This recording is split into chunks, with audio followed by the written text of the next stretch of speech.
business is hard day to day. There's problems that come up. You're basically solving problems all the time. To be a leader, you really have to know who you are as a person, knowing yourself and who you are, what you bring to the table, how you respond to stress, how you deal with other people, how you best problem solve. I always make sure my people feel seen.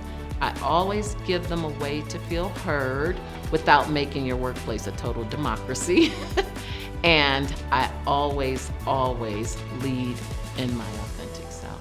I cast vision, I inspire people to come into the mission of the organization. Never saw myself as a CEO, grew into that out of necessity. I know what I'm not good at, and I don't spend time trying to get good at things that I know I don't enjoy and I don't have the skill set for.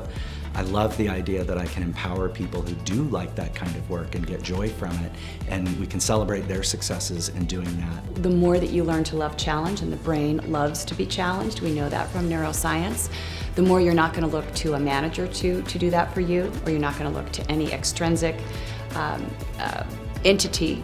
You're going to rely on yourself to really find your own challenges and your own reason to get up every day. We tend to second guess ourselves and say, can I really take that risk? And it took me a while before I learned I can do it. As the president and CEO, it's certainly my role to make sure that we create and communicate a very clear mission, vision, and core values for the organization, that we give the teams what they need to be able to be successful, and that we continue to support them throughout their work.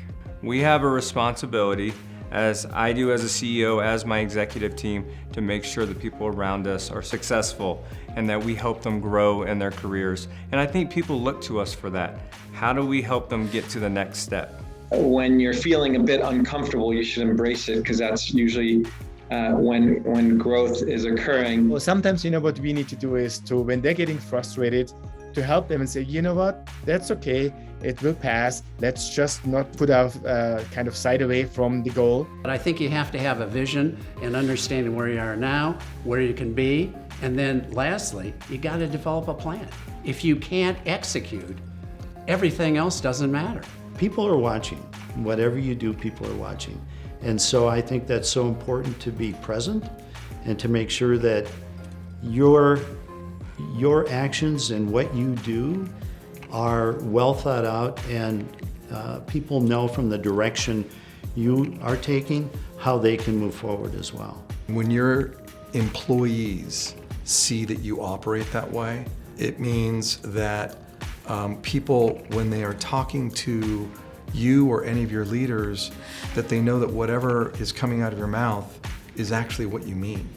When it comes down to it, I feel like my job is just to help people understand how great they really are.